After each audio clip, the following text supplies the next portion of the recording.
5, 6, no sé cuántos niveles de interpretación de la Torah. Adelante, hermano. Gracias. Bueno, buenas tardes. Shalom para todos. Me da mucho gusto estar otra vez acá con ustedes. Y bueno, vamos a ver el tema de los niveles de interpretación. ¿Alguno de ustedes ha escuchado acerca de este tema o ha leído algo acerca de este tema?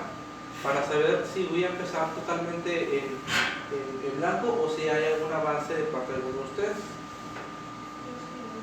¿Has leído un poquito? ¿Has comentado? Bien. Bueno, entonces vamos a ver ahorita lo que son los niveles de interpretación. Esto nos va a ayudar a nosotros a poder entender la escritura de una manera más profunda y al mismo tiempo de una manera mucho más sencilla. No sé si les ha ocurrido que a veces cuando leemos la Biblia parece ser que es difícil de entender, como que leemos pero como que no entendemos. Eso es porque existen varios factores que tenemos que tomar en cuenta para poder nosotros entender lo que son las escrituras. No podemos entender un pasaje de la Torah que es del Génesis a Deuteronomio, interpretarlo de la misma forma como interpretar un salmo o como interpretar un versículo del profeta Ezequiel o como tratar de interpretar una porción del libro de Juan. ¿Por qué? Las menciones que les hago es que representan y pertenecen a diferentes rubros y tipos de escritura. El primero que mencioné es respecto a la Torah, escrita en la edad de bronce y por Moshe Rabbeinu. El siguiente, que es lo que les mencioné, los salmos, es una fracción o un pasaje de estilo literario poético, por lo tanto no se puede interpretar de la misma forma que los escritos de Moshe. La razón es que no es lo mismo un libro poético que un libro que contiene historia y que puede contener otro tipo de asuntos, por ejemplo doctrina o teología. El tercero que les mencionaba, un pasaje de Ezequiel, es un libro o versículo que podemos tomar pero de tipo profético y que generalmente siempre está hablando del futuro dependiendo del tiempo en el cual el profeta habla. Y el último pasaje que les mencionaba de Juan, pues es un pasaje que corresponde a los evangelios y que tiene que ser estudiado y analizado a la luz de la ideología y del pensamiento del siglo I de nuestra era. Entonces, hay muchos factores que nosotros tenemos que tomar en cuenta para poder llegar a una comprensión de la escritura. Y para eso nos van a servir los niveles de interpretación de la Torah. Vamos a ver la siguiente diapositiva y nos dice lo siguiente. Por ser niveles de interpretación, vamos a ver qué significa nivel, para no poder avanzar con esa palabra y que no la puedan entender. Un nivel en su sentido más general hace referencia a una altura relativa a otra altura o distancia. Siempre tomamos en referencia una base. Entonces, los niveles los podemos comparar nosotros como si fuera una escalera, ¿sí? Se empieza desde una altura baja y al subir al siguiente escalón se tiene otra apreciación.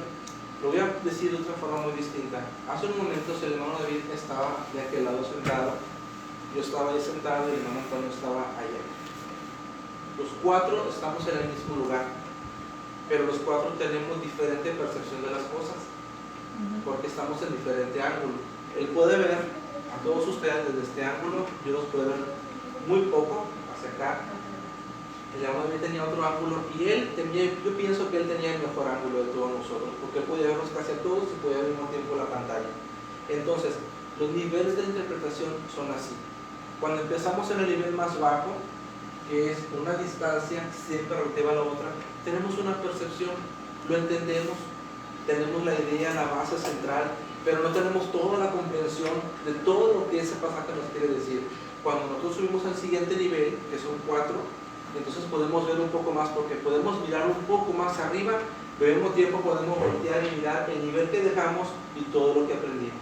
Subir al tercer nivel, entonces nos va ofreciendo más entendimiento, pero también nos va acercando más a la profundidad de lo que queremos llegar, que es el objetivo de entender completamente el pasaje y saber todas sus connotaciones y todos los aspectos que envuelven.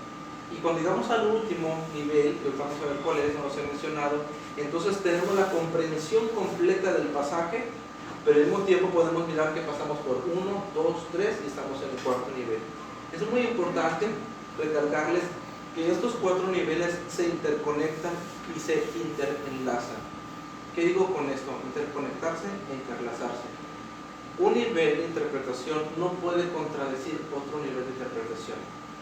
Cuando nosotros entendemos un versículo de la Biblia en su sentido literal, el cual es su base, que vamos a ver, los demás niveles no pueden contradecir nuestra base principal. Solamente se conecta, amplía nuestro entendimiento, nos lleva a comprensiones más, nos hace conectar con otros versos, nos hace entender otros conceptos, nos puede mostrar misterios que no están a la vista, pero nunca va a contradecir el nivel anterior. Cuando una interpretación de un versículo contradice otro nivel, entonces es cuando podemos hablar que un pasaje ha sido sacado de su contexto, ¿sí? Y ahorita vamos a ver cómo se sacan de contexto. Vamos a ver el siguiente. Para ello tenemos que entender la palabra exegesis. Se las pongo aquí porque a veces en el cristianismo se maneja mucho este concepto, pero es un concepto que debemos de manejar también nosotros. Dentro del cristianismo se maneja mucho el concepto exegesis y hermenéutica, pero la hermenéutica no la vamos a tratar nosotros porque el concepto hermenéutica tiene una connotación muy arraigada en la ideología y en el concepto de la divinidad de Grecia. Les voy a decir por qué antes de entrar con la palabra exegesis. La hermenéutica se entiende que es la ciencia o la rama de la teología que se encarga de estudiar las profundidades de la escritura. Pero sin embargo, el origen de la palabra hermenéutica lo que se basa es que en la antigüedad, ustedes saben que los griegos tenían un panteón de muchas divinidades, donde la divinidad principal era Zeus. Y Zeus buscaba transmitir su conocimiento, sus edictos, sus promulgaciones al resto de los dioses. Para ello, según la mitología griega, Zeus se basaba de un dios llamado Hermes. Y Hermes era el comunicador a toda la corte del Olimpo. Entonces, la hermenéutica como tal, su concepto, basa su filosofía en la mitología griega. En cambio, si estudiamos exegesis, es una palabra que está escrita en griego, pero se trata y significa explicar. Es un concepto que involucra una interpretación crítica y completa de un texto, especialmente religioso como el Antiguo y el Nuevo Testamento de la Biblia, el Talmud, el Midrash, etc. Un exégeta es un individuo que practica esta disciplina. O sea que hacer exegesis significa que nosotros profundicemos. En sí la palabra exegesis significa profundizar, involucrarse y tratar de explicar lo más profundo posible un pasaje. Entonces cuando nosotros vemos los niveles de interpretación, entonces nosotros buscamos exactamente eso, hacer una práctica de la exegesis, hacer una práctica de la profundización de la escritura. En la siguiente diapositiva vamos a hablar un poquito más acerca de lo que estamos tratando, que es un nivel de interpretación. Nuestro método de interpretación es el Pardes. ¿Por qué utilizamos este sistema de interpretación y no utilizamos otros sistemas que son muy convencionales en el cristianismo? ¿Por qué el Pardes? Porque el Pardes es el método de la exegesis judía y nosotros estamos tratando de encontrar el contexto y la raíz de la Biblia, de las Escrituras. Por eso estudiamos raíces hebreas de la fe. ¿Por qué? Porque tratamos de conectarnos. Entonces el Pardes es el método que nos va a ofrecer a nosotros una explicación y un entendimiento de las Escrituras, pero no involucrando un pensamiento occidental o no involucrando un pensamiento cristiano o gregoriano, sino una perspectiva que está más apegada a la ideología original de la Biblia, que es una ideología israelita o una ideología hebrea. La palabra Pardes lo que en sí significa es prado, paraíso o jardín. Y en sí la forma de acróstico las cuatro formas básicas de comprensión de la realidad de las Escrituras. Es decir, se compone de cuatro letras prácticamente, que son la primera, que es la Pet, la Resh, la Dalet y la Samet. Son las cuatro letras que emplea el método Pardes. Y son los siguientes, vamos a ver. Dice, el Pardes son las cuatro puertas para entrar al conocimiento pleno de la Torah. Si nosotros podemos entender completamente cómo funciona el Pardes, que son los cuatro niveles de interpretación, entonces podemos decir que estamos entendiendo correctamente la escritura. El Pardes es como un fruto cubierto de cuatro capas, ¿sí? O sea, como cuando una fruta la tenemos que ir descubriendo capa por capa y queremos llegar al corazón, a lo profundo de esa fruta, entonces tenemos que nosotros ir quitando cada una de las capas, pero por completa, no cortarlas de golpe, sino irlas retirando de una por una para poder llegar al centro o a la célula, que es el origen de lo que nosotros queremos saber y que queremos entender. En similitud se emplea el número 4 como símbolo de estabilidad. En la escritura siempre el número 4 nos está hablando de la estabilidad, algo que se sale. Por ejemplo, una construcción de una casa siempre necesita sus 4 ángulos bien fuertes para que pueda estar bien cimentada y se pueda construir algo. Y ahí vamos a hablar un poquito acerca del número 4. Por ejemplo, las 4 estaciones del año hebreo. Para quien no saben, el año hebreo tiene 4 cabezas o tiene 4 comienzos. El primero es en Nisan o en Aviv, que también se le conoce, que es el comienzo del conteo del año para las festividades. Y luego tenemos en el mes de Elul, que viene equivaliendo aproximadamente como en el mes de agosto, que es la cabeza del año para poder contabilizar la entrega del Maaser o del diezmo. Y luego también tenemos la entrada de Tishrei, primero de Tishrei, que es cuando celebramos Rosh Hashanah, que es el comienzo del año civil. Y también tenemos el Shevat, que es aproximadamente enero, entre enero y febrero, depende ahí el año se dice esto o no, que contabiliza el comienzo del año de los vegetales o de los árboles. Entonces tenemos 4 estaciones del año que son las que sustentan todo lo que viene siendo el tiempo en el calendario hebreo. Tenemos los 4 puntos cardinales que todos los conocemos, norte, sur y este, oeste, y que sirven para que usted no se pierda. Usted puede estar en un lugar completamente desconocido, pero si usted trae una brújula no se va a perder, porque la brújula siempre le va a apuntar hacia el norte. Y es para que vayamos entendiendo que así funciona el Pardes, como una brújula, ¿sí? Que trata siempre de indicarnos hacia dónde está el norte y qué es lo que tenemos que saber. Los 4 elementos de la naturaleza que son esenciales para la vida son el agua, la tierra, el aire y el fuego. La vida no puede prevalecer si no tenemos estos elementos. Entonces el Pardes tiene una conexión idéntica. Se necesitan entender los 4 niveles para poder tener una comprensión amplia de la escritura. Los 4 elementos básicos con los que empezó la creación es el tiempo, la energía, la materia y el espacio. Sin estos no puede haber un universo sustentable. Y los 4 elementos básicos del planeta, ¿cuáles son?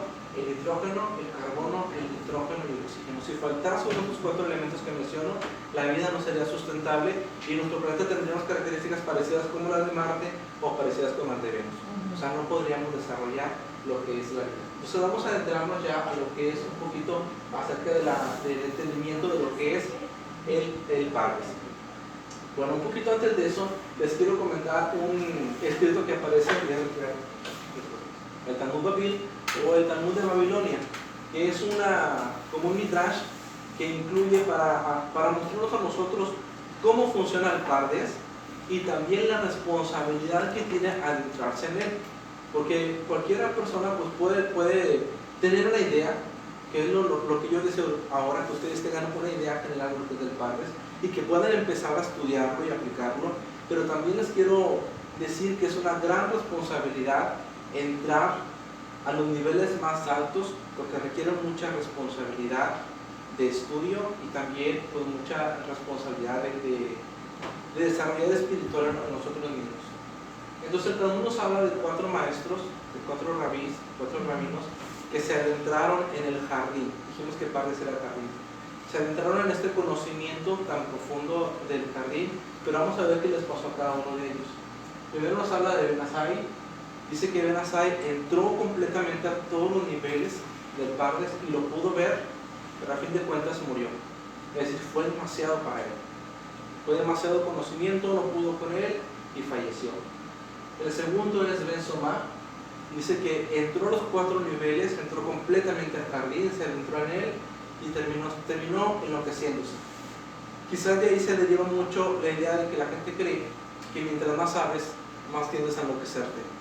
¿Por qué? Porque pues, viene un concepto parecido así en el Talmud de Ben Somá, que vio todo el conocimiento y fue tanto el conocimiento que no supo cómo manejarlo y entonces se enloqueció. Decimos literalmente, se embruteció la mente, no pudo con tanto. El tercero que fue Ajer Elisha o Elisha Ben Abuyá, y dice de él respecto que entró al Pardes y cuando salió lo que hizo fue apostatar. Fue tanto, le pareció incomprensible, le pareció insondable, le pareció como que fue tan abrumador el conocimiento, entonces lo que hizo fue apartarse completamente de la fe y dejó completamente todo lo que es la creencia y su fe en Hashem. Y el último que es Rebbe Akiva Ben Yosef, se dice respecto a él que él vio todo el entendimiento del Pardes y simplemente salió sano, pero se dice también que salió en silencio. Es decir, meditándolo absolutamente todo. Fue tanto el conocimiento que recibió este maestro que él sale y simplemente lo percibe, pero salió vivo, salió sano, pero salió simplemente meditándolo en su mente. Porque cuando ya llegamos a los niveles más profundos de la Torah, que es el Sod, hay un punto en el cual nuestra mente ya se queda pensando y comienza a hacer interconexiones. A mí me ha pasado eso, que leo un pasaje y entiendo el nivel de Shah, y voy al Remez, conecto con el Drash, con otro versículo parecido, pero cuando encuentras un Sod, ese misterio que encuentras, te trae todo el día pensando. Así es. Todo el día la palabra es lo que decimos, la obra del Ruach, la obra del Espíritu. El Padre te deja trabajando en ese pensamiento y no te deja. Entonces te motiva a ir a otro nivel. Y es como si fuera una dimensión desconocida y se abren portales en la mente y logras comprender cosas que antes no comprendías. Y miras cosas que no veías. Dices, esto yo no lo podía ver así. Esto yo lo leí años y nunca lo pude ver de esta manera. Entonces ese es el último nivel en el cual se abre gracias a que la persona permanece persistente en el estudio, pero también muy importante, da crédito a que es la obra del Ruach, la obra del Espíritu la que permite que podamos entrar a esos niveles. Cuando sumamos nosotros la gematría, me tengo un poco aquí, la gematría es el valor numérico que tiene cada una de las letras en hebreo. ¿Sí? Quienes han estudiado una leyita, Aleph, es Aleph, Ben, ¿qué más sigue? Gimel, Dalet, Hey, y así nos vamos, así como lo mencionando es 1, 2, 3, 4, hasta que nos tenemos en el 9 y luego después nos vamos de decena en decena, 10, 20, 30, ¿sí? Las letras tienen un valor gemátrico y nos ayuda mucho a hacer conteos referente a una palabra. Cuando nosotros hacemos la gematría de los nombres de Benazai, Bensomá, Benaboyá y de Rabbi Akiva, de esos 4 sabios nos encontramos con una agradable sorpresa. El número de la suma de estas personas es el 717 y es la misma gematría, el mismo valor que forma la palabra Tikkun Haolam. Vamos a ver qué está. ¿Alguien sabe qué es Tikkun Haolam? Sí, la rectificación de la tierra, del universo. La rectificación de la tierra, la reparación del mundo, la restauración de la creación. Y en la siguiente diapositiva nos explica aquí, bueno, aquí traje la gematría para que ustedes la vieran. Venas ahí arriba, está sumando 140, Bensomá 106, Benaboyá está sumando 76, y Rabbi Akiva 395. Considerando cada una de las palabras B, Aboyá, y si usted lo va leyendo, va sumando cada una de las letras. El PowerPoint se los puedo pasar si lo quieren para que ustedes corroboren toda la gematría que hice. Entonces ustedes van a dar un total de 717.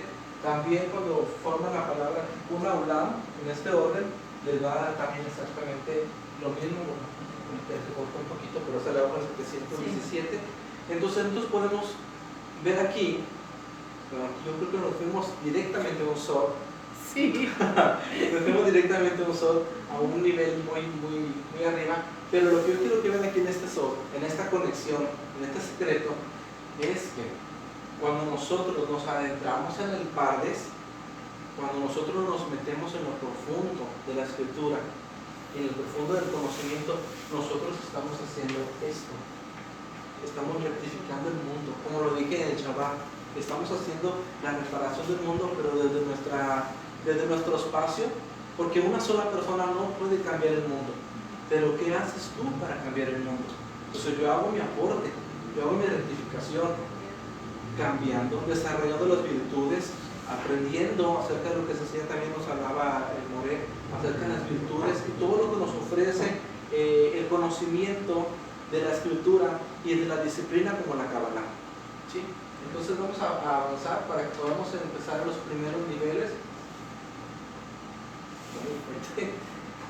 Muy bien. Bueno, este es el Pardes, se escribe la palabra Pardes en hebreo. Y se compone de las 4 palabras que decían que es Peshat, Remez, Drash y Sod, que significan literal, alegoría, interpretación y secreto.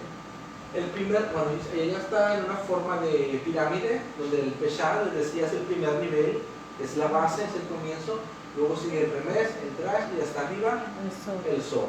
Pues vamos a empezar a entender nosotros qué es el Peshat, es la lectura en su sentido más simple. El Remés es una parábola o una metáfora que nosotros podemos encontrar respecto a cierta escritura. El Drash es un sentido filosófico y son los símbolos que podemos hallar en ese pasaje que nosotros determinemos estudiar, y el Sod es lo que nos ofrece un secreto, y para ello podemos recurrir a la Kabbalah o a la gematría también. En la siguiente diapositiva ya vamos a ir directamente al Peshat. Vamos a hablar primero del Peshat. El nivel básico, el nivel fundamento. Les explicaba, lo que nosotros aprendamos en el Peshat, cuando veamos al Remés o el Remes, como quieran pronunciar, no puede contradecirnos estas bases. Vamos a conectarnos entonces. ¿Alguien me quiere leer la parte que está en amarillo? El Peshat, lo simple. Este primer nivel describe el plano literal de los pasajes. Para su correcta interpretación se requiere análisis visual del pasaje y su contexto. Para poder entender el Peshat, yo te traje una Biblia textual. Ustedes pueden usar una Reina Valera, pero lo que siempre recomiendo es que para poder entender un pasaje en nivel Peshat, utilicen todas las versiones posibles que tengan a su alcance, porque eso a ustedes les va a dar una comprensión del pasaje de una manera, ¿cómo les puedo decir?, más amplia y más comprensible. Pueden leer una Reina Valera, una Dios habla hoy, una Biblia textual como la que yo traigo, pueden usar una Peshitta, y a ustedes les va a ayudar mucho a entender qué es lo que dice allí. Entonces, hasta comparar versiones, ustedes pueden ver el texto de una manera más amplia. La identificación del emisor y receptor del texto. Es muy importante que cuando lean un pasaje, saber quién escribe y para quién escribe. La persona que escribe es el emisor, la persona que recibe es el receptor. Por ejemplo, en la parashá anterior, que fue Emor, en Shabbat, empezamos un pasaje que decía: y habló el Eterno a Moshe diciendo, di a Aarón. Entonces, de entrada, ahí el Peshat nos está diciendo quién está hablando. Está hablando el Eterno, está usando de mediador a Moshe, pero el mensaje no es para toda la comunidad, es nada más para Aarón y para sus hijos. Y en resumidas cuentas, casi la parashá en la mitad nos hablaba de la clase sacerdotal, ¿se acuerdan? Sí. Y hablamos acerca de los preceptos y las delimitaciones que había nada más para la descendencia de la familia de Aarón. Entonces, ahí está el Peshat, ahí está la base fuerte. Entonces, ya sé quién está hablando aquí y qué es lo que está diciendo. Dice, identificar el estilo literario, si es histórico, si es poético, si es profético. En este caso, era de mitzvah, eran mandamientos, eran ordenanzas que estábamos viendo. Dile a Aarón que sus hijos harán esto y esto y esto y esto. Había limitaciones, habían ciertas cosas que ellos tenían que realizar y que no tenían que realizar. La determinación del factor tiempo. A veces no entendemos por qué hacían ciertas cosas en la Biblia, porque queremos entenderlos con nuestra mentalidad moderna o nuestra mentalidad occidental. ¿Sí? Por ejemplo, ¿por qué no dijo el Eterno? Una pregunta. ¿Por qué no dijo el Eterno? Dile a toda la comunidad de los hijos de Israel que hagan esto y esto y esto respecto a los mandamientos del sacerdocio. ¿Por qué nada más a los hijos de Aarón? Bueno, pues para eso entonces nosotros tenemos que irnos en el mismo nivel Peshat, ¿vale? Buscar el Peshat, que es que en un principio todos los varones del pueblo de Israel iban a realizar el sacerdocio, todos los varones primogénitos, pero hubo un intercambio o una aplicación nueva después del acontecimiento del becerro de oro. Nada más los levitas se iban a dedicar al servicio del sacerdocio. Esa es la razón por la cual Hashem da la indicación que nada más los levitas, la familia de Aarón, son los que se iban a encargar del servicio sacerdotal. Pues ahí está una interpretación Peshat. Ya entiendo por qué el Eterno nada más ellos les dio una instrucción.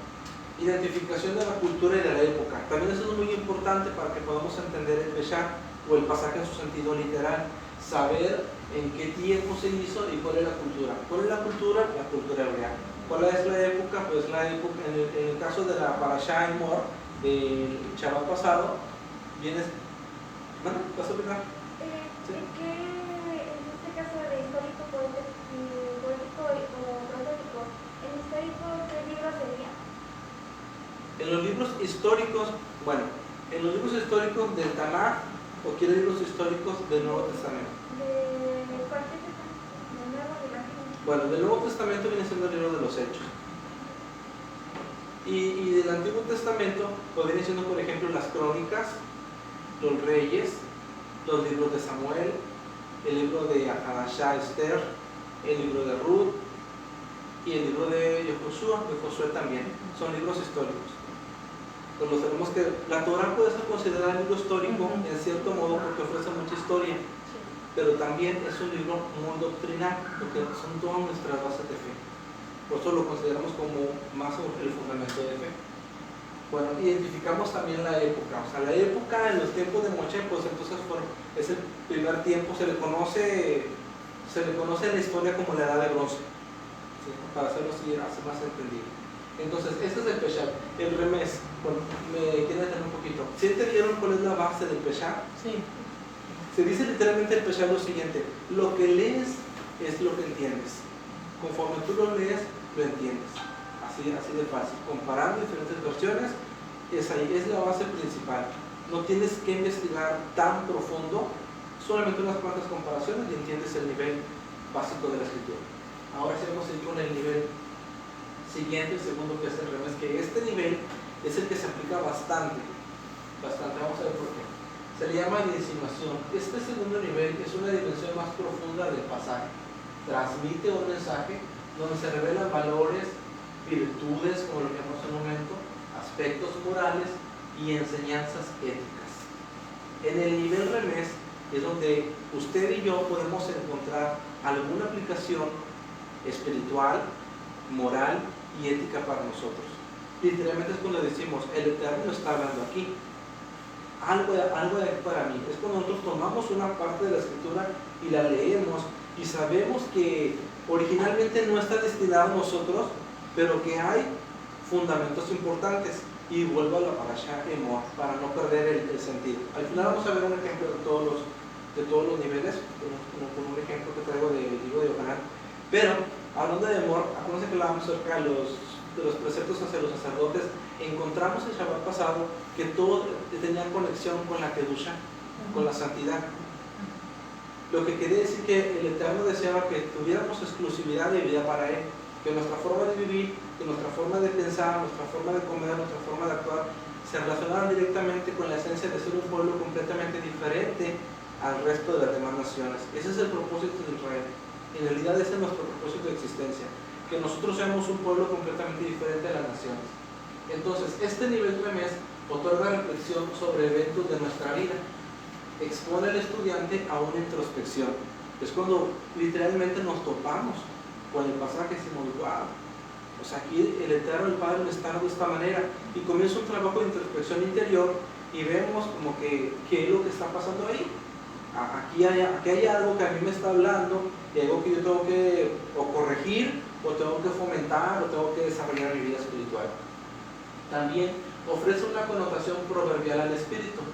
Nos conecta a nosotros con los proverbios, generalmente nos conecta con los salmos, y puede motivar un solo pasaje a llevarnos a un nivel espiritual que se le conoce como un estado devocional. No se les ha ocurrido que leen un versículo y ese versículo los incita en el momento y los motiva a comenzar a adorar al Padre. Este pasaje me recuerda tanto esta alabanza, esta melodía. Y comenzamos a meditar, como dice el salmista, comenzamos a meditar en su palabra. Entonces, cuando estamos meditando en la escritura y estamos pensando en ella y estamos alabando al Padre, estamos conectados en un nivel Remés. Lo entendimos, literalmente, pero pasamos al siguiente nivel, que es un aspecto espiritual. Y por último, revela advertencia y ejemplifica. Por ejemplo, si estamos leyendo un pasaje de la escritura donde vemos que el pueblo de Israel fue castigado por su rebelión y que perdió la guerra debido a que no honró al Eterno, ¿qué nos quiere decir eso a nosotros? Que no podemos esperar nada bueno como fruto de la desobediencia, que solamente en la obediencia está la clave de la bendición y de la verdadera prosperidad que el Eterno promete para nosotros. Entonces allí es cuando podemos encontrar enseñanzas volvemos a lo mismo, valores morales, éticos y espirituales para nuestras vidas. Las virtudes vienen siendo nuestras cualidades. ¿Qué es lo que yo puedo desarrollar? ¿Qué es lo que puedo implementar más para ser más fiel al Eterno y su palabra? Entonces, el nivel remés a nosotros nos ayuda a conectarnos con nosotros mismos para saber qué es lo que tenemos que hacer respecto a nosotros. El siguiente nivel, que es el nivel Drash, vamos a ver de qué se trata este paso. Se le conoce como el nivel de exigir.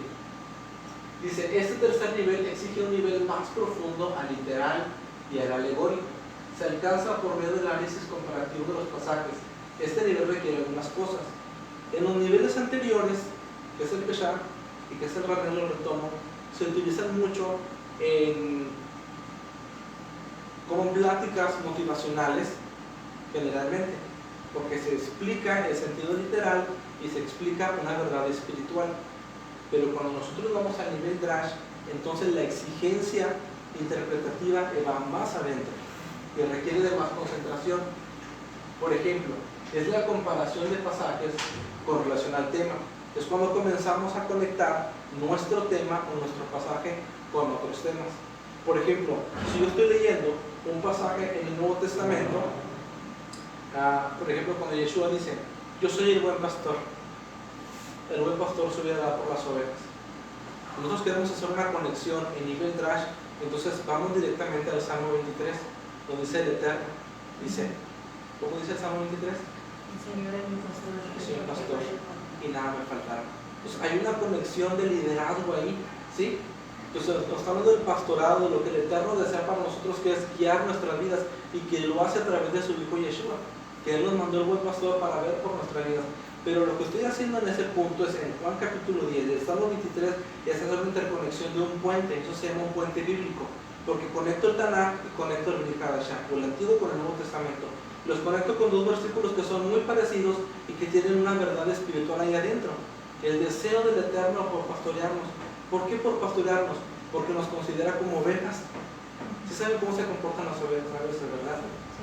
Las ovejas solitas se pierden, sin que nadie les haga nada, solitas se pierden, se extravían. ¿Y qué tiene que hacer el pastor? Tiene que ir detrás de ellas y tiene que ir con un calladito y sin golpear la agarren otra vez para que entre otra vez al camino, entre otra vez al redil. Pues ese es el deseo del Eterno siempre. Querer conducirnos al camino correcto, y para eso en su bondad nos envió Yeshua, para ponerlo como pastor y que cuide de nuestras vidas. Entonces ahí hay un Drash, es una conexión que encontramos de un pasaje con otro. Siguiente punto, dice, es búsqueda de significado de nombres en el Strong. Bueno, el Strong es un libro, no sé si lo manejan ustedes. Sí. Sí lo manejan, ahí está. Bueno, el Strong sirve bastante para esto, para el nivel Drash. Cuando yo quiero saber el significado de una palabra en el hebreo, muchas gracias. Lo voy a mostrar acá en la pantalla para que a ver, los amigos que están allá en internet, en estudiantes de la Torah Internacional, este es un Strong. El Strong se utiliza cuando tú quieres entender un versículo de la Biblia y hay una palabra como que no le entendemos o como que no sabemos su significado. Entonces el Strong nos va a servir para eso. Y se divide en dos secciones. La sección que es las nomenclaturas H y las nomenclaturas G. Las nomenclaturas H nos llevan al hebreo y las G nos llevan al griego. Porque ustedes saben que el Tanakh o el Antiguo Testamento generalmente está escrito en hebreo y el Nuevo Testamento en griego. Entonces, para poder entender a una comprensión, digamos una comprensión, vaya la palabra, de nivel Drash, se utiliza mucho el Strong. Gracias. Sí. Ahora, análisis de los elementos encontrados. Tenemos que ver qué elementos encontramos en nuestro pasaje que nos puedan llevar a nosotros a entender mucho mejor esa escritura, ese texto. Dicho en palabras más sencillas, el Drash es un nivel donde comenzamos nosotros a indagar dentro de una escritura o utilizando herramientas externas. ¿Qué tipo de herramientas externas? Mapas. Ahí entra el concepto de la geografía bíblica, ¿sí? Y es muy importante separar la geografía bíblica de Tanakh, del Antiguo Testamento, y del Nuevo Testamento, porque cambia por completo. Por ejemplo, cuando estudiamos el libro de Josué, nosotros podemos ver una geografía muy distinta a la geografía que tenemos en los tiempos de Yeshua. Porque en los tiempos de Josué la tierra fue repartida a las 12 tribus. Manasés recibió doble porción, era bastante gente en esa tribu, y nada más los cortaba el río Jordán.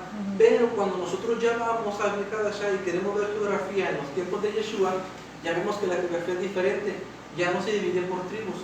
Ya tenemos a Judea, tenemos a Samaria y tenemos a Galilea, que eran en el siglo I jurisprudencias o territorios pertenecientes a provincias de lo que era el Imperio Romano. El Imperio Romano dividió la tierra de Medio Oriente en diferentes provincias, y una de ellas, por ejemplo, estaba Judea, estaba Galilea, estaba Samaria y estaba Decápolis, ¿sí? Entonces, por eso vemos que las geografías cambian por completo, y es muy importante que nosotros podamos entender eso. Por ejemplo, cuando nos hablan, vamos a ver un poco de geografía en nivel Drash. Cuando el pueblo de Israel, volvemos a la Parashá de Emor, estaban en el proceso de ir a la tierra prometida, ellos se encontraban en el desierto de Sinaí. Y del desierto de Sinaí, ellos no pudieron entrar a la tierra prometida porque enviaron unas personas para inspeccionar la tierra. Los 2 espías. A los 2 espías. Los enviaron a una ciudad que se llama Cades Barnea. Y ahí fue donde se dieron cuenta que, según ellos, la tierra era inconquistable. La tierra prometida iba a ser conquistada por el sur, de Cades Barnea hacia arriba. Pero por la imprudencia de esos varones, recuerden que recibieron un castigo de 40 años, entonces tuvieron que girar. Si uno mira un mapa, en la Biblia al final, ellos tuvieron que girar casi todo el Medio Oriente y entraron por el lado oriental, cruzando el río Jordán y golpeando principalmente la primera ciudad que fue Jericó. Entonces uno entiende allí por qué el Eterno lo mueve de esa manera, cómo él maneja la geografía de una manera que nosotros decimos, pero ¿por qué estas vueltas tan grandes? Porque era necesario que entrara por este lugar, el camino es más fácil y era más sencillo para poder llevar sus animales y tomar la tierra prometida. Entonces esos aspectos geográficos, esos mapas, esos datos históricos nos llevan nosotros al Drash, a entender el pasaje o la Biblia de una manera más profunda. Bueno, esto ya lo dice, aplicación de puentes entre Tanakh y Brit Hadashah. Entonces, cuando hacemos uso de todos estos elementos, es cuando nosotros podemos entender la Biblia de una mejor manera. Entonces, el consejo que les doy es, cuando un pasaje sea difícil, agoten todos los recursos que estén en sus manos. Y para ello les voy a recomendar que si ustedes estudian la Biblia en una computadora, descargan el Sword, creo que se llama, es un programa donde ustedes pueden descargar diferentes Biblias y pueden tener diferentes mapas al mismo tiempo y hacen bastantes comparaciones y pueden entender la Biblia o un pasaje de una manera mucho más profunda. ¿Hasta aquí vamos entendiendo bien o voy demasiado recio? ¿Estamos bien, verdad? Sí. ¿Ya podemos hacer trash? Sí, miren, es muy importante decirles que el Peshat es fácil de hacer. El remés va a secar, ¿sí? Hacia el interior. Pero cuando viene el trash es cuando nos tenemos que sentar, como lo que hace el More. Se sienta, compara pasajes, agarra Torah, agarra Zohar, agarra aquí, agarra allá, llega a conclusiones, llega a entendimientos que a simple vista no se pueden hacer. Entonces eso es una investigación, y créanme que requiere en cierto modo de dedicación, porque tienes que abrir libros, tienes que investigar, son varias cosas, pero tiene muchos beneficios, porque llevas un entendimiento que generalmente no se tiene de una lectura simple de la escritura. Bien, el siguiente nivel ya es el último, el Sod. La palabra Sod significa oculto, secreto y misterio. El ser el nivel del secreto no implica que no se pueda revelar, sino que requiere de un profundo análisis. El Sod es alcanzado con ayuda de, exactamente, el hecho de que sea secreto o de que sea misterioso o que esté como oculto no quiere decir que no se pueda mostrar o que no lo puedan encontrar. Se puede encontrar, se puede manifestar, pero requiere que nosotros pasemos por todo este proceso. Peshat, remés y gracia. No se puede llegar al Sod y decir, yo recibí un Sod, pero no sé ni siquiera qué significa el sentido literal. Es prácticamente imposible. Para poder llegar a este nivel se tiene que haber pasado por los diferentes niveles. Les vuelvo al ejemplo de la escalera. Estás parado en una escalera, por ejemplo, allá abajo, y nadie puede llegar hasta acá arriba sin pisar todos los peldaños primero, ¿sí? Por más que abramos el pie, jamás vamos a llegar hasta acá arriba si primero no escalamos y pisamos en firme cada uno de los niveles. Entonces, en el sol es igual. Queremos llegar aquí, tenemos que entender Peshat, tenemos que entender Remes, tenemos que entender Rash. Y cuando yo llego a este punto del par, desde el nivel de interpretación, yo debo estar consciente de lo que yo voy a encontrar aquí no puede contradecir todos los otros niveles que he estado observando y que he estado estudiando, ¿sí? Entonces, el sol lo podemos alcanzar con los diferentes aspectos. Es encontrar la causa del pasaje y a su vez la consecuencia. Hay un dicho no es en la filosofía, es en la ciencia, que dice que a toda acción se produce una reacción. Entonces en el sol estamos buscando el porqué. Tiene que haber un porqué de este pasaje. ¿Mándame? Es que nos ayuda de una forma u otra a entender el por qué los efectos de nuestras propias acciones los estamos recibiendo. El sol. Sí. O sea, ya dice es causa y efecto. Es la causa y el efecto, Sí. exactamente. Sí. ¿Sí? Es lo que tratamos de buscar aquí. Eso que parece ser algo que no se puede comprender, pero yo quiero saber el por qué, cuál es la causa de este pasaje. ¿Cuál es el motivo de que está escrito aquí? ¿Por qué el Padre permitió que el Ruach inspirara este pasaje? ¿Cuál es la razón por la que está aquí? Es emplear las nociones de la gematría como lo que hicimos al principio, ¿sí? Cuando empezamos a utilizar la gematría podemos encontrar bastantes aspectos que nos van a llevar a entender profundidades. Quiero ya comparar un poquito de lo que es la gematría. Ustedes saben que en el origen, cuando el hombre decidió conducir su vida bajo la influencia de la transgresión y desobedeció el principal mandamiento, que se cree que el principal mandamiento, es fructificarse, pero el principal mandamiento respecto a la integridad del alma fue que el hombre no comiera de cierto árbol, ¿se acuerdan? Sí. Y el hombre transgrede, lo brinca por una cadena de sucesos de que la mujer le debe comer. Y cuando el Eterno trata de encontrar dónde está la causa, de encontrar el sol del acontecimiento, el hombre dice, la mujer que me diste. Trata de culpar siempre a la mujer. Y luego cuando se le cuestiona a la mujer, ¿qué es lo que tú has hecho? La mujer dice, la serpiente me engañó. ¿Y dónde encontramos el origen del mal? La shonjara. Bueno, sí, la shonjara, ahí tiene que conectarse porque el la shonjara es como el veneno de una serpiente. El veneno de la serpiente, ¿sí?, desarrolló el Yetzer Hara, la inclinación maligna, la inclinación perversa en el ser humano. Pero la raíz la encontramos en que después de hombre y mujer cae la serpiente, ¿sí? Y cuando nosotros vemos el valor gemátrico de la serpiente, que es el Nahash, vemos la potencialidad que tuvo el Nahash y la serpiente. Mató el alma de la mujer de Java y el alma de Adán, por así decirlo, lo siguió de muerte, porque la sentencia del Eterno fue morirás. Pero entonces también vemos una solución, porque en el conocimiento previo de Hashem, que todo lo ve y lo entiende, premedita una solución.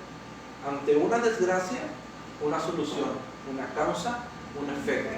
Y a toda acción, la reacción. Entonces, el Eterno ve la acción negativa, entonces Él forma una reacción. ¿Cuál fue la reacción? El método o la cura o la vacuna ante la maldad producida por el Nahash, un Mesías. No hay de otra. Entra la herida por un Nahash, que es una serpiente, entra la herida por un Mashiach, un ungido. Y cuando sacamos la gematría de Nahash y de Mashiach, es el mismo número. Es el mismo número. Quiere decir que lo mismo, el mismo efecto que causó la herida del mal, el mismo efecto positivo viene a traer el Mesías. Y lo conectamos con las palabras de Rav Shaul, de Pablo dice, porque por un hombre entró la transgresión en el pecado del mundo, por un hombre también entró la salvación. Así como en el primer Adán todos morimos, en el segundo Adán todos seremos vivificados. ahí hay un valor de un sol, porque se está aplicando un valor gemátrico. Pues ahora sabemos por qué se le dice a la serpiente: la mujer te herirá en la cabeza. La descendencia de la mujer te herirá en la cabeza. La promesa de un Mesías, un Mashiach, destruiría el efecto mortal del veneno de la serpiente, que sabemos nosotros que es Yeshua. ¿Sí? Entonces ahí está, ya les di un sol ahí. También se emplean los Midrash, que es el Talmud, y los comentarios rabínicos como Rashi, entre otros. Cuando queremos llegar a profundidad de los pasajes, podemos tener la opinión de Rashi, que hace rato dijeron que era Rabbi Shlomo Isaac, que es un rabino muy respetado, muy querido en la comunidad judía, y que sus comentarios son aplicables en todas las comunidades judías del mundo. Y es muy importante que a la hora de estudiar Rashi, también tenemos que estudiar un poquito de Rashi, porque él se crió en una cultura francesa. Entonces muchos de sus comentarios a veces como que no se logran entender, pues tenemos que entender, pues él fue criado como judío, pero en una cultura francesa también. Emplear los principios de la Kabbalah, que dice aquí: todo lo que ocurre en el plano físico repercute en el mundo espiritual. ¿Sí? Entonces ahí está la importancia de eso, que todo lo que estamos viendo aquí, lo que hemos escrito, por ejemplo la Torah, que son acontecimientos históricos, repercuten también en el mundo espiritual. ¿Sí? Por ejemplo, el pueblo de Israel, que hemos años nuestro pueblo, cuando nuestro pueblo se mantenía en fidelidad al Eterno, manteniendo los mitzvot, haciendo los mitzvot, hacían un trabajo espiritual. ¿Sí? Estaba en desarrollo espiritual. Pero ¿cómo repercutía en el plano físico? A la hora de ir a la guerra. La guerra fue totalmente físico. Israel ganaba, prevalecía en las guerras. ¿Por qué? Porque habían trabajado en lo espiritual, pero cuando descuidaban totalmente lo espiritual, entonces en lo físico repercutía, y Israel perdía sus batallas. Y está clarísimo en la Torah: la obediencia les traía buenos frutos y la desobediencia todo lo contrario. ¿Sí? Y lo último es el sol más grande de la Torah, que es el Mashiach, o es el quinto nivel, como lo decía el More. Entonces, queremos llegar a lo más alto, entonces es la interpretación de Yeshua. Vamos a ver el siguiente diapositiva. Vamos a ver un ejemplo de padres. Como me detengo aquí y quieren opinar algo al respecto. ¿Vamos bien con el tiempo? ¿Ya se acabó? No, está bien. Vamos a ver un ejemplo. Pues Sí. damos el comentario de causa y efecto. Ya a ese nivel, dice la Torah que la maldición no viene por sí sola. Hay una causa y hay un efecto. O sea, lo podemos relacionar. La maldición no viene por sí sola. Por decir un ejemplo así muy simple, ¿verdad? Entender por qué me duele el estómago. Pues que comiste bastante, ¿verdad? Es una causa y efecto, ¿verdad? Pero la cuestión es, ya en la novela espiritual dice: la maldición no viene por sí sola. Hay una causa siempre. Ese es el comentario. Muy bien. ¿Alguien más quiere opinar algo? ¿O alguna duda que tengan? Cuando ya sea la última batalla ya decima, peleó contra el diablo, ¿se volverá a pasar lo mismo de los principios, o llevamos todos al mundo, o ya llevamos en el cielo y ya se van a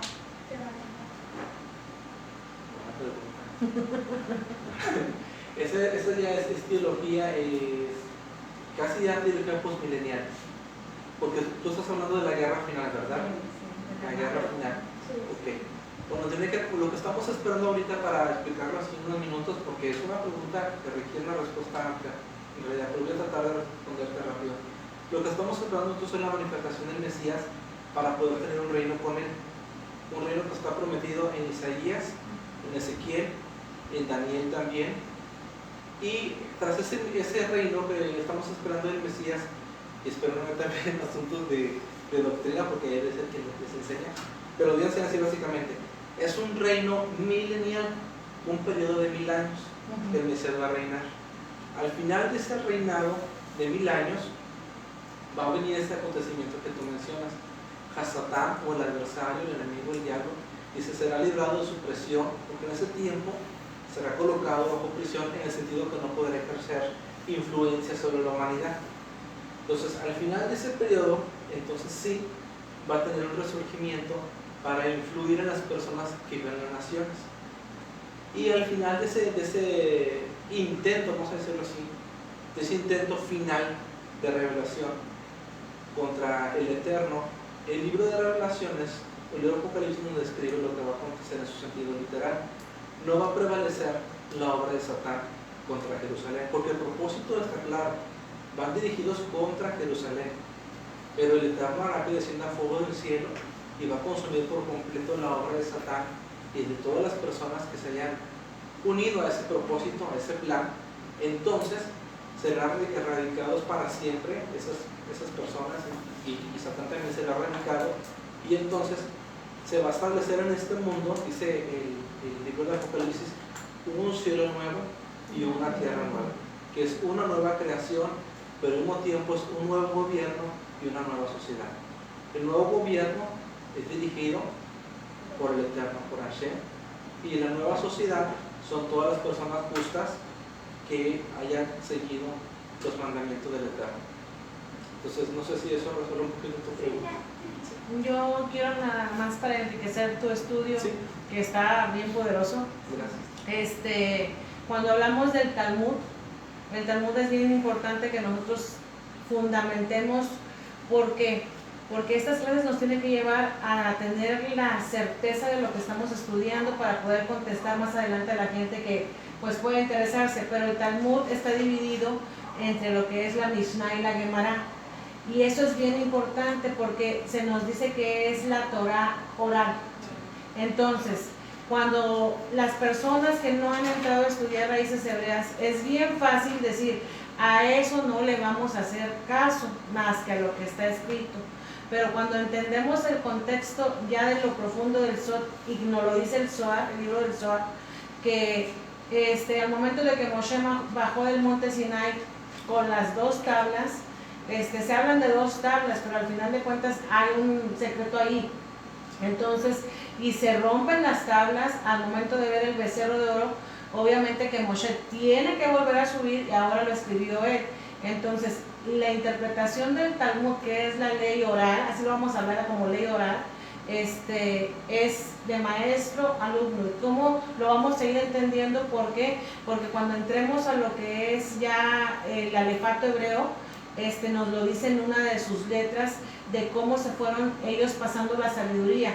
De Moshe se la pasó a Aarón, de Aarón a sus hijos, y así hasta juntar mesas de discusión. El hermano ahorita lo mencionó en el Shabbat, que eso fue algo que también aclaró muy bien en la parashá.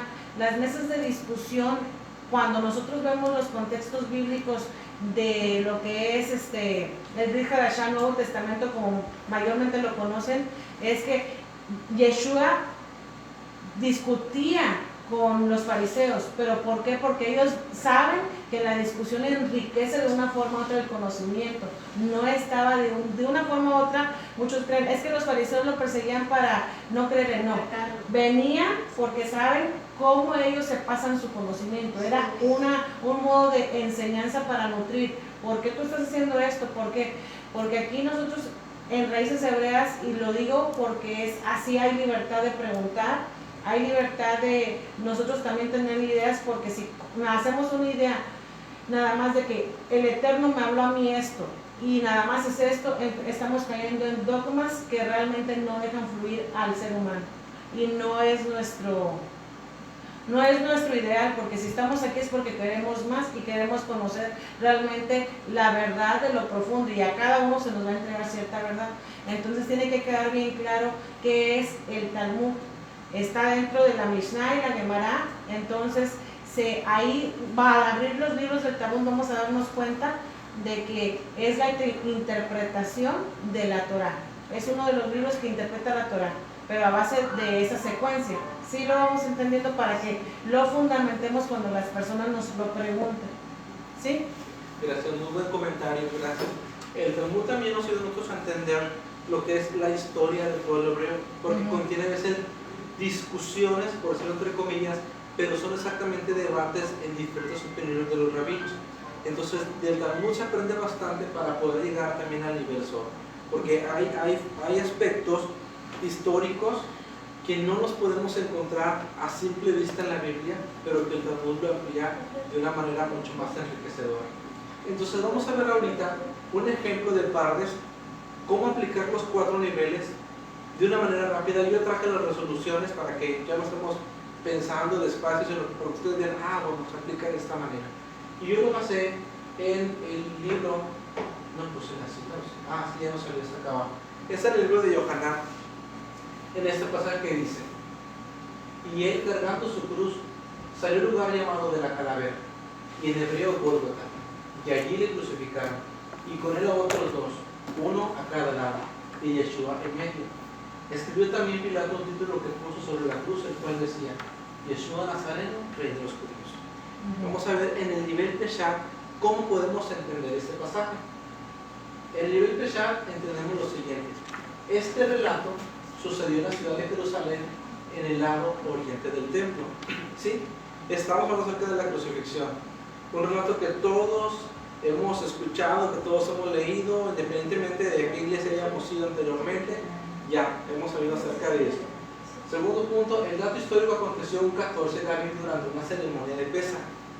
Si nosotros usamos el Peshat, que es el sentido literal, de forma correcta, podemos ver el contexto, versos antes, versos después para entender, y dice: se celebraba en Jerusalén la fiesta de la Pascua, así dice la Reina Valera, que en contexto hebreo es la fiesta de Pesa.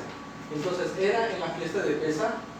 El recorrido del templo, donde a Yeshua lo sacan para llevarlo hasta el Gólgota, es entre 600 y 900 metros aproximadamente de distancia. O sea, ahí ustedes pueden calcular que es prácticamente como 1 kilómetro ir arrastrando, porque no cargaba una cruz sino la arrastraba por el dolor de su cuerpo.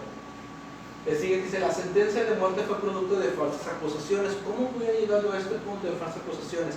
El contexto a mí me lleva a entender las falsas acusaciones. Si leemos el resto del contexto, dice: entonces se presentaron falsos testigos que decían: este hombre ha dicho esto y esto y esto y esto. Entonces el contexto ya me dice a mí todas estas cosas, que eran falsas acusaciones y que por eso se le dio la sentencia que se le otorgó. Dice: a las 12 del mediodía se solicitó la muerte por método de crucifixión. ¿Y dónde dice exactamente eso? Lo leemos en el versículo más adelante, que dice: y cuando era la hora número 6, se le ordenó la expresión crucifican. Entonces ahí conectamos en el Peshat, conectamos el pensamiento, cómo se trabajaba el tiempo en el primer siglo, y que la primera hora equivalía como a las 6 de la mañana, cuando se da el sol. Entonces, si la hora primera es como a las 6 de la mañana, llegando a la hora sexta, pues llegamos al mediodía. Entonces al mediodía fue cuando se dio la sentencia de muerte para él. Y último, estuvo pendiente del madero entre 2 hombres condenados al mismo tipo de muerte. O sea que se le dio muerte a él junto con 2 personas, pues por diferentes causas. Ya no dice el texto literal, pero también le dieron la sentencia de muerte en forma de crucifixión. Entonces, en ese sentido, yo puedo tener mis bases para entender ese pasaje en forma literal. ¿Sí se entiende sencillo? Sí. No hay mucho que agregar, porque es el sentido Peshat. Ahora, el sentido Remés, vamos a ver qué hay más adentro, qué profundidad yo puedo sacar de este pasaje. Pese a no tener culpa, primer punto, pese a no tener culpa en sí, el texto dice: cargando su cruz. ¿Y realmente la merecía? No. Él hizo el pecado del hombre su propia culpa. Cualquiera diría: el pasaje está mal traducido, porque dice cargaba su cruz, pues no era su culpa, pero hay una aplicación aquí introspectiva. Cargaba su cruz porque, como está escrito, que sobre el Mesías se cargaría la culpa del pueblo de Israel y de la humanidad. Entonces, quiere decir que todos nuestros defectos, nuestras desvirtudes, todo lo imperfecto que somos, se revocó hacia Él. ¿Sí? Es un concepto de transferencia. Y aquí está diciendo: ¿cómo es un concepto de transferencia? En la Torah es un concepto de transferencia.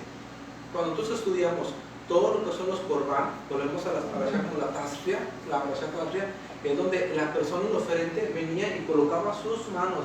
Ahí viene otro tema importante: la imposición de las manos. Y colocaba sus manos sobre la víctima.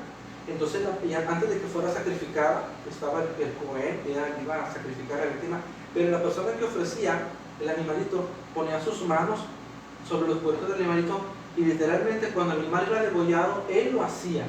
La persona participaba en el momento y transfería sus culpas a la víctima. Entonces la persona al oferente era exonerado de sus culpas y la víctima moría. Entonces ese mismo proceso, ¿lo ven? Entonces es un acto de transferencia. Por eso se dice, Él cargó nuestras iniquidades y llevó nuestras dolencias, porque todos nosotros hicimos transferencia directa hacia Él. Dice, los dos ladrones colgados representan las dos inclinaciones del hombre. ¿Se acuerdan que uno le decía, si eres hijo de Elohim, bájate de la cruz? Tú puedes, ¿no? Dices que puedes. Y el otro decía todo lo contrario, ten misericordia. Como decimos ahí, por un lado el diablito y otro lado el angelito. Pero eso está representando nuestra inclinación doble en el ser humano. Sí. Tenemos una inclinación al bien, Yetzer Tov, y una inclinación al mal, Yetzer Hara. Entonces, nosotros vamos a decidir qué inclinación va a prevalecer en nuestras vidas. Yo decido de qué estoy lleno. Si estoy lleno de iniquidad, si estoy en transgresión, si no estoy orando, si no estoy viendo Torah, obviamente que el Yetzer Hara me va a manipular y me va a saborear como quiera. Pero si yo estoy con Torah, estoy en oración, estoy buscando el lugar, el Yetzer Tov me va a hacer a mí resistir y salir adelante. ¿Alguna opinión? Pensé que iba a opinar. Muy bien. Entonces, si Yeshua tenía que decidir seguir una inclinación, o morir por el bien del hombre, que esa era la opción del Yetzer Tov, o rebelarse para salvarse del dolor momentario, lo mismo que todos debemos de elegir. O sea, él podía elegir o su inclinación buena, que era permanecer ahí hasta el final, o una inclinación, por así decir, soberbia o preocupante por él mismo. Total, no me merece, mi parte se acabó. Y al mismo tiempo se frustraría el proceso de la redención. Dice, ¿qué estamos dispuestos a sacrificar? Este es el punto en el nivel remés. ¿Qué estamos dispuestos a sacrificar nosotros para servir al Eterno? Ella hizo su parte, Yeshua, nos acercó al Padre. Pero yo que estoy dispuesto a sacrificar, es que a veces llego al trabajo muy cansado y ya no me rinde tiempo para leer la Torah, ya no quiero orar. Hay que sacrificar un poco el tiempo, hay que sacrificar un poco las rodillas, ¿sí? Ese tipo de cosas son lo que nos enseñan que así como Él cargó a su cruz, yo voy a cargar mi parte también y voy a separar mi tiempo también para dedicarme al Eterno. ¿Van entendiendo cómo se aplica el remés aquí? Somos capaces de cargar nuestra cruz para seguirle. Y no me refiero que, es que yo en mi vida sufro mucho porque, no sé, mi esposa no me hace caso. Esa no es una cruz. No. El contexto de una cruz significa de que cargues contigo mismo. Así es. Con tus debilidades, con tus inclinaciones que no te dejan ser la persona espiritual que tú puedes ser. Entonces ahí están las razones. Así es como se entendería el nivel remés de este pasaje. Ahora vamos a ver el nivel drash, cómo se entendería. Aquí entraremos en los porqués del acontecimiento. Por ejemplo, se lleva a cabo en el atardecer. Cada uno de los puntos del drash yo he colocado interconexiones de otros pasajes como Éxodo, Génesis, Corintios, Isaías, Salmos, etc. Pareciera ser como un tutti frutti de versículos, pero todos ellos se conectan con nuestro tema, la crucifixión. Por ejemplo, se lleva a cabo el atardecer. En Éxodo 12:6, si alguien lo quiere buscar, o nada más para decírselo, es el relato del Pesaj. Y dice, entre las 2 tardes llevarás a cabo el sacrificio del Pesaj. Y en Éxodo 29:39 está escrito, donde el Eterno dice a Moshe, ofreceréis 2 sacrificios, uno matutino y otro vespertino. El sacrificio de Yeshua fue por el atardecer, que culminó entre 3 y 3:30 de la tarde aproximadamente, y que coincidía directamente con el sacrificio tardío que se tenía que hacer dentro del templo. O sea, había una conexión con lo que se estaba llevando a cabo en el lado oriental del templo, con lo que estaba aconteciendo al mismo tiempo dentro del templo. Y por ser el día de Pesaj, mientras Jesús estaba siendo crucificado, en el templo se estaban cantando las alabanzas relacionadas con el Mesías sufriente. O sea, si nosotros tuviéramos una máquina del tiempo e ir al siglo I y ver el acontecimiento desde arriba, nos sorprendería ver que afuera de la ciudad estaba siendo sacrificada una víctima, y dentro del templo los levitas estaban entonando los salmos que glorificaban al Eterno por una expiación y una liberación de culpas. Entonces nosotros podemos ver la conexión tan profunda que existe ahí. El siguiente dice, el sacrificio de Yeshua es la solución al pecado. Y vamos a Génesis 3:15, que es lo que les compartía acerca de la sentencia que el Eterno le da a la serpiente de la mujer. Dice a la serpiente, tú le vas a herir a la mujer en el cañar, pero ella te herirá la cabeza en el futuro. Tercer punto, el sacrificio del Mesías se vislumbra en el Génesis. Génesis 22, 7 y 8 es el relato cuando Abraham iba a sacrificar a su hijo Isaac. ¿Se acuerdan? Bueno, y en el momento de sacrificar a su hijo, el ángel del Eterno le dice a Abraham, no lo sacrifiques. ¿Se acuerdan? Pero antes de esa expresión de no lo sacrifiques, hay un interdiálogo entre padre e hijo. Fíjense qué hermoso, padre e hijo. Y le dice el muchacho a Isaac, padre, aquí tenemos leña, aquí tenemos fuego, aquí tenemos todo preparado, pero no hay ningún cordero, no hay ninguna víctima. Y la respuesta de Abraham es magnífica y a la vez profética. Y le dice, no te preocupes, Hashem se proveerá a sí mismo. Él traerá de sí mismo algo.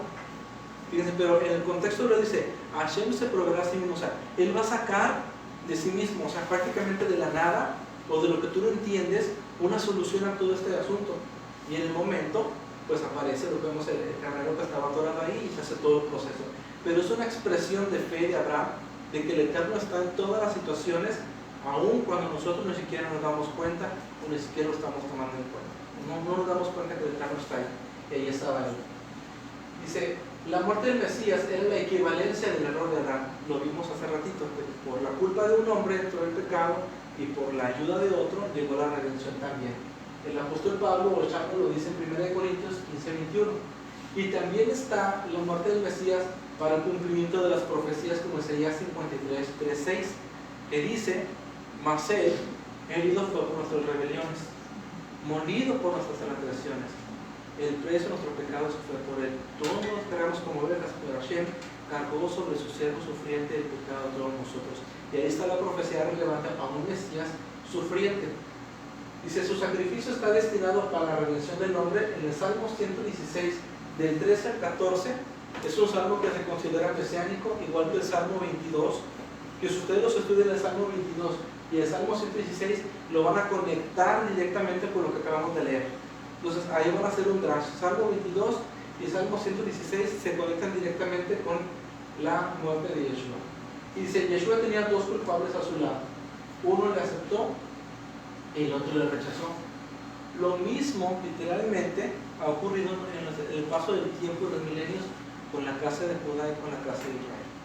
Que sabemos que en la casa de Judá hay hermanos que están recibiéndolo, pero en sentido general, la casa de Judá le rechaza, ¿sí? Y la casa de Israel en las naciones lo recibe, lo abraza. Entonces ahí tenemos una ejemplificación de este nivel gráfico. ¿Algo más que quieran decir, opinar? ¿Vamos bien? ¿Sí? Bueno, vamos al siguiente nivel. Vamos a entrar a otro aspecto, vamos a terminar ya. Dice, describiremos dos misterios maravillosos de este acontecimiento. Les decía, el Salmo mesiánico por excelencia es el Salmo 22, y vamos a leer el versículo número 6. ¿Alguien lo quiere leer?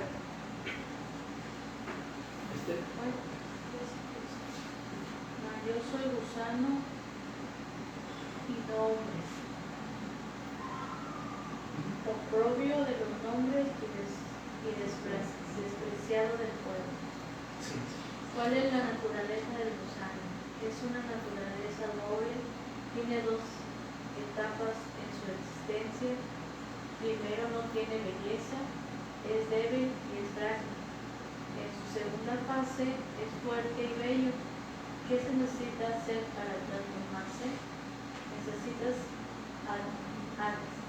adherirse a un madero para comenzar su transformación a algo más superior. Esa es la razón por la cual en el Salmo 22 a nosotros nos dice respecto al Mesías, Ben Yosef, el Mesías sufriente, dice, mas yo soy gusano y no hombre, vergüenza. ¿Saben qué es oprobio? Es vergüenza. O lo que da más vergüenza, lo que da como que más cosita. Vergüenza de los hombres, despreciado del pueblo, rechazado. Fíjense, o sea, como él se consideró ni siquiera un hombre, sino un gusano. Un gusano es tan frágil que cualquiera lo puede pisar y lo revienta en cualquier momento. Dice, mas yo soy gusano, no soy hombre, soy la vergüenza de los hombres. ¿Cómo es posible que se considerase la vergüenza de los hombres si no tenía iniquidad y no tenía pecado? Despreciado del pueblo. Por unos días anteriores le decían, Hosana, Hosana, Ben David. Hosana, benditos, la salvación, la expresión Hosana significa la salvación que trae el Hijo de David. Pero tiempo después, gritaban crucifican, y él se considera así, como un gusano. Pero ahí está justamente lo que usted acaba de leer. ¿Cuál es la naturaleza del gusano? Es una naturaleza doble. Si tiene dos etapas de su existencia. Primero es así, dice no tiene belleza. O a quien le gusta, ¡ay, qué hermoso gusanito! ¿Así te gustan los gusanitos? Pero generalmente no es un animal que sea muy atractivo. ¡Ay, un gusano! Aplástalo, no sean los quemadores, pero los que queman muy feo la piel. Es débil también, es frágil, se rompe fácil, pero sin embargo tiene una metamorfosis, tiene un proceso de transformación. Y en ese proceso de transformación ustedes saben que la oruguita o el gusanito se tiene que envolver, ¿sí? Y se tiene que adherir al árbol, al madero.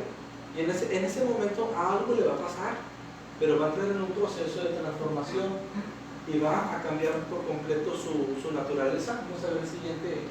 Dice, el gusano, la oruga, se adhiere al madero y comienza un proceso de destrucción, literalmente se destruye.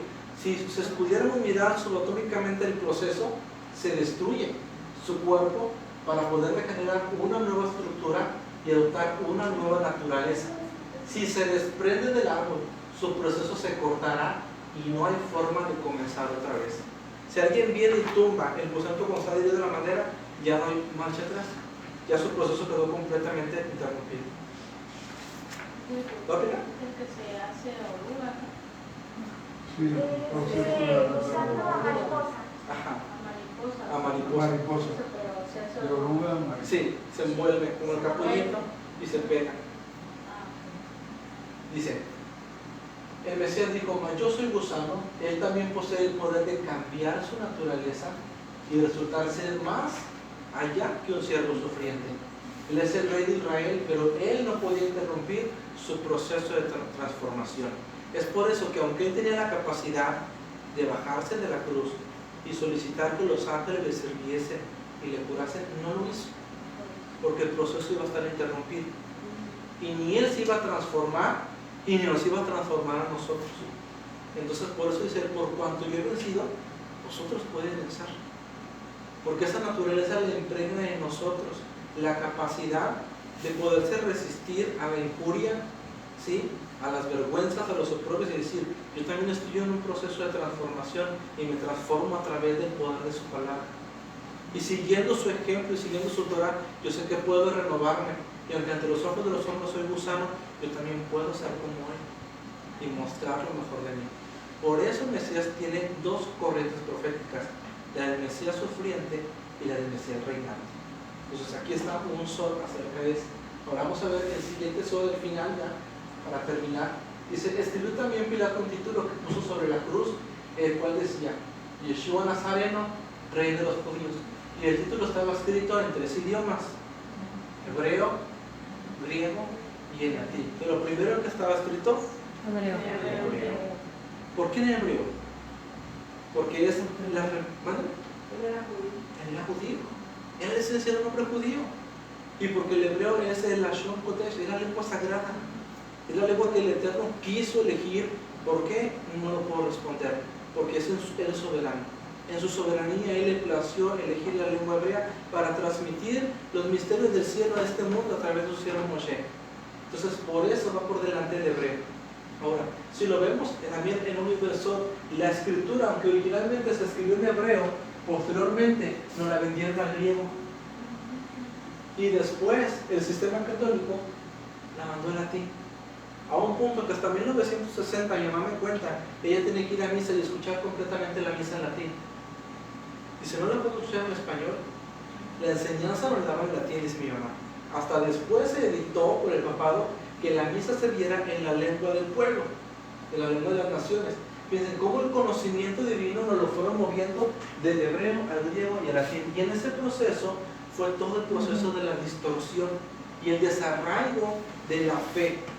De tener una fe hebrea se fue pasando a una ideología griega y luego una ideología latina. Pero el punto está acá, en este versículo que colocaron, Yeshua Nazareno, Rey de los Judíos. Y esta es la inscripción que está en hebreo, en griego y en latín. Y en hebreo dice Yeshua Hanaroti Bemelech o Yehudim. No alcanzo a saber quién es la diapositiva, pero es lo que dice. Y cuando nosotros vemos la conexión de esas letras, podemos encontrar que hay 4 letras poderosísimas en la inscripción. Por eso los judíos le decían a Pilatos, quita esas letras. Él no dijo así, retíralo, porque les ofendía y les insultaba encontrar que en la madera que habían colocado en la cabecera de Yeshua había 4 letras que revelaban Yud, He, Ba, He. Es el nombre divino aquí. Estaba en primer nombre divino. Entonces ellos conectaban la profecía de Zacarías 12:10 que dice, y mirarán a mí a quien traspasaron y llorarán como se llora por hijo unigénito. Ellos estaban entendiendo en ese momento que quien estaba en la cruz era el enviado del Eterno.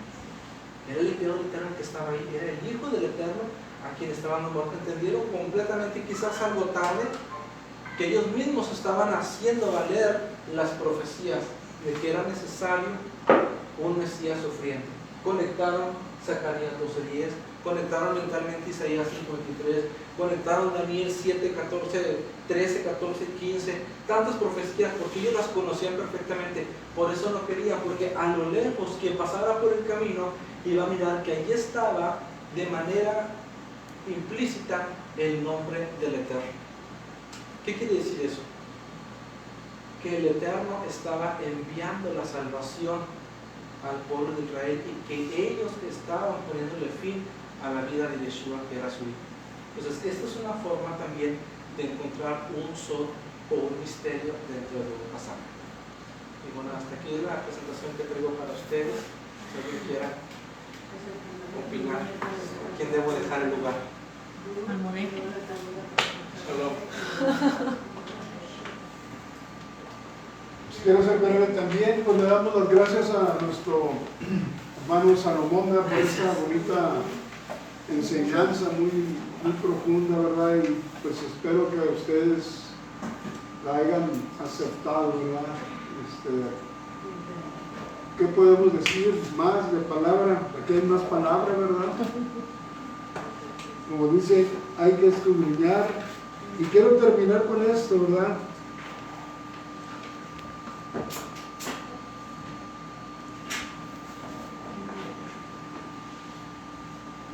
Dice así, fíjense, cuán equívoco, es el espíritu de los hombres, que no entienden el verdadero sentido de las sagradas escrituras. A pesar de que éstas se lo transmiten día a día con una dulce voz. Tal como acabo de decir, ellas, las escrituras, se complacen a veces en soltar de su seno el misterio. Puede decirse las interpretaciones. Pero solo lo hacen por un breve instante. ¿A quién no le ha pasado eso que estamos estudiando y todo y nos viene la revelación, un pasaje? La Escritura sí nos lo revela siempre. Yo comentando con Marta, yo le digo a Marta, fíjate Marta que estaba leyendo y me dio por así una palabra extra, pero no la noté. Les sugiero, ¿verdad?, que cuando ustedes escudriñen las Escrituras tengan algo a mano para anotar, porque después se nos va a olvidar y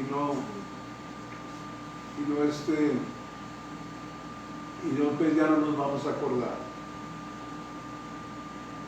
Dice, pero solo lo hacen por un breve instante y cuando apenas lo han soltado, inmediatamente lo vuelven a ocultar.